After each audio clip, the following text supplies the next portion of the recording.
Good late morning. Yeah, I'm around late today. 9 o'clock. After 9, actually. Yeah, I'm out in the garden. Welcome to Gigi's Garden. I'm just coming to check things out here.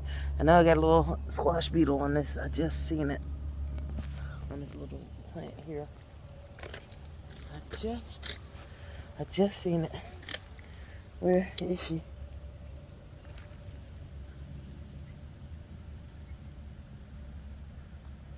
She's hiding.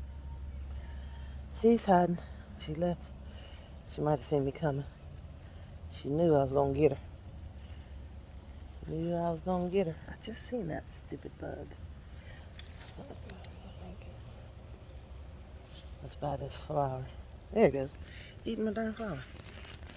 Oh no. Get out of here, bumblebee. I got getting beat up by a bee. These squash beetles are disrespectful. I'm gonna tell you. I don't know why they started attacking that one. That one's giving me. It's a pretty healthy plant, but some of the leaves are starting to yellow. I don't know what's going on with that plant. I'm gonna have to check it out. Probably need some nutrients. So I've been finding these little white, I don't know what they are, little white bugs. They get all around the stem of your plant and they just destroy the stem of your plant. And they look like powder. So then just hosing those off. Oh, we had a bad storm. Look at this last night. Oh, jack my tomato plant up. All right, I'm gonna have to tie that up when I come back. Every time we have a heavy rain, I have to come out here and assess the damage. And it's always one of my tomatoes or sunflower that got knocked down. I got 2 or 3 sunflowers down here. Look at this. Poor dears. So I'll have to pick those up. Push these tomatoes up. That's all. I don't know. I'm going to my cauliflower. Look at that. They're just looking so raggedy. So I'm gonna pull these up, and I think I'm just gonna go ahead and replant. I'm gonna direct seed cauliflowers and broccoli into this bed. So I'm gonna pull these up in a little bit. I'm in the bed, and then just go ahead and direct seed them. Go ahead, bumblebee. I ain't mess with you. Shoot. These Japanese beetles are driving me crazy. I'm doing everything I can to get rid of them. I mean, I'm just there, and there's a beautiful little cardinal that comes in the morning, and I see him chasing the Japanese beetles, and that makes me happy because I know if I don't put spray things in my garden, then that'll give the other animals and a chance to handle the situation. Jehovah set these things up for a reason. So if we don't interfere so much, then Jehovah's systems will take care of themselves. And that's what we as humans need to understand, that when Jehovah created this earth, he created it perfectly. And he created it so that we could enjoy all of these things.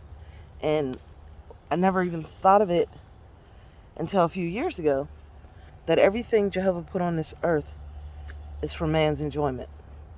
I mean, the animals, the vegetation, the oceans, the mountains, the things that he put on this earth, he put them on here so that we can enjoy it. And it's us, stupid humans, that destroy all of these things. There's another squash beetle. Yeah, we got another dead one. But so we need to take the time and appreciate all this beauty, these beautiful things that Jehovah made for us. He gave us. I mean, he gave his son so that we could live and enjoy these things. And people don't really realize that when Jehovah gave his son, Jesus Christ, to die for us, it wasn't just to forgive our sins. It was also so that we could live forever on a paradise earth. And I have a question for you. Put an answer in the comment section. Where would we be if Adam and Eve had not sinned? Where would we be? If Adam and Eve had not sinned, where would we be? So, I mean, it's something pretty deep to think about. And when you think about it, how happy it should make you, because you know how much Jehovah loves you. It shows how much he loves you. So, I don't know. Just walking around out here in this beautiful garden, even though it's getting overgrown and man, the things are going wild now. But it's beautiful. It's beautiful. So, and I enjoy it. Now I want to show y'all my mess that I'm creating. Put down cardboard. I'm going to switch the camera. Hang on. My cat is destroying my onion bed. Oh, hi guys. I didn't let the chickens out. They're upset. Okay. So I'm starting with my keyhole garden. Finally. After all this time. I did bring some pots up. I had some things that I needed potted because they were dying and failing miserably because I'm not a good plant mama in pots, it seems. So I planted those. But I put cardboard down here because I'm going to cover this with mulch and dirt. So got my eucalyptus tree. I've had that eucalyptus tree for probably about 5 years, and it's been in the same little red raggedy pot, and it never thrived. So I put it in this bigger pot, and I made sure I fertilized it and everything, and we'll see how it does. And goji berries.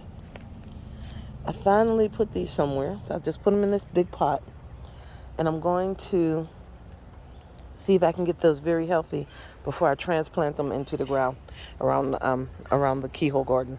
But I also have to extend this garden this way, which means I got to get some more cardboard and go ahead and put it down and wet it down. More worms, everything, to worm compost to make this garden very, very healthy. I'm going to put my fig tree there. I'm going to put the goji berries over here on this side.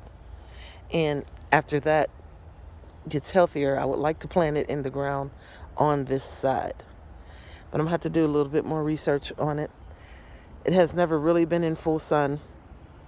It's always had something growing over it or something shading it out.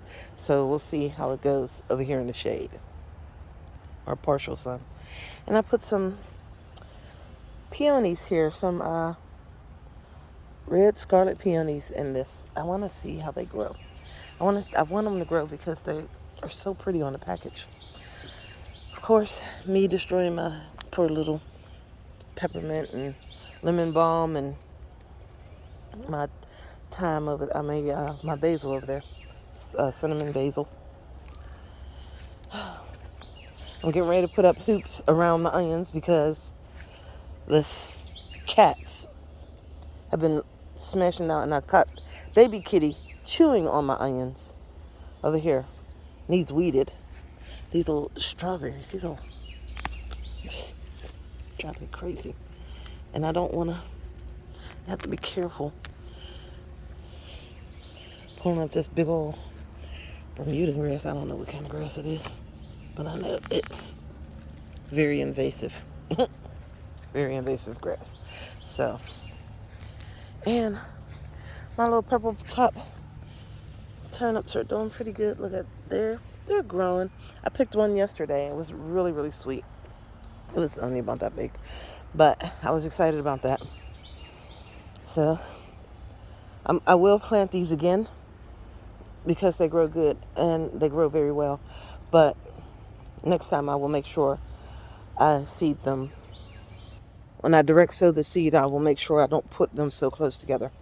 And It's so funny that I watched my Homestead Heart, and she did terrible with her little turnips and stuff because she did the same thing. She seeded them too close together. Look at this. These worms are destroying my poor little plants. Oh, elderberry. You wouldn't believe. Look how tall this thing is. But you wouldn't believe when I broke a piece of my elderberry off down beside the house. And it couldn't have been no more than about 5 inches. And I stuck it in the ground over here. And now this thing is probably almost 7 feet tall and growing. This is my little happy corner. I like this corner because I got the elderberry here. And let me turn around and show you. Tomatoes. And market more cucumbers growing in here on this little trellis. I was just looking at my memories from when I first planted this trellis. And I planted it with blackberries on either side. And they failed miserably. So I ended up putting walking stick kale, which also didn't do very well, but it did okay. And so, or tree collars or something, walking stick kale, I think it was. Yep, as it says, walking stick kale. So I put walking stick kale here, and I got a couple harvests off of it, but it was okay. One cool thing is that they are coming back. This one's coming back.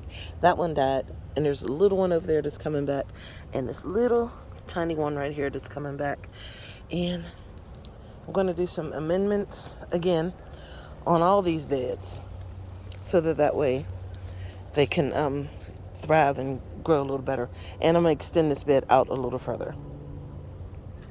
So these these yellow squash are so prolific.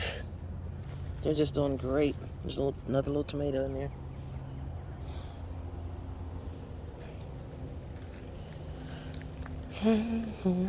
This is what I'm going to be picking today. There's a little yellow, bumpy yellow squash there. Is it raining on me again?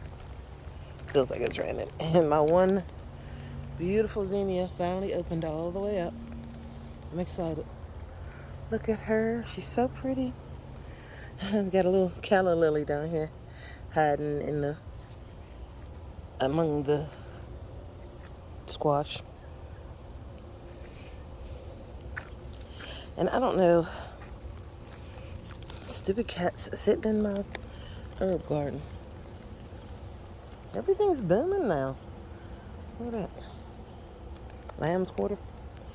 It just came. That purslane just came up over there. I like it. I'm going to leave it there. I'm going to eat it. One thing about these zucchinis, I've got lots and lots of male flowers and only a few female flowers.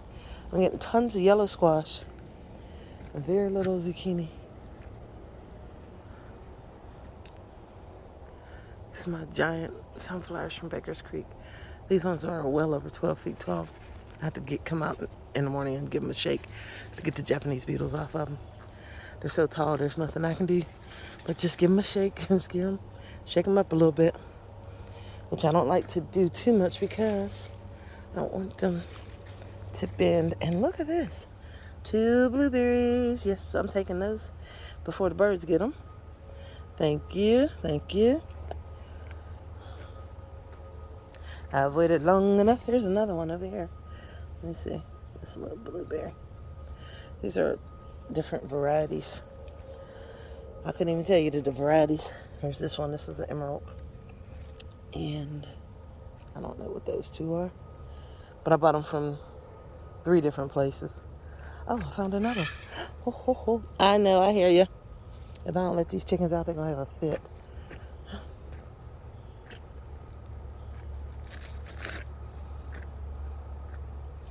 Oh, look at that. Yellow squash. I gotta get them. I'm gonna get them later on this afternoon. I'm not gonna pick them right now because I just truly don't feel like it.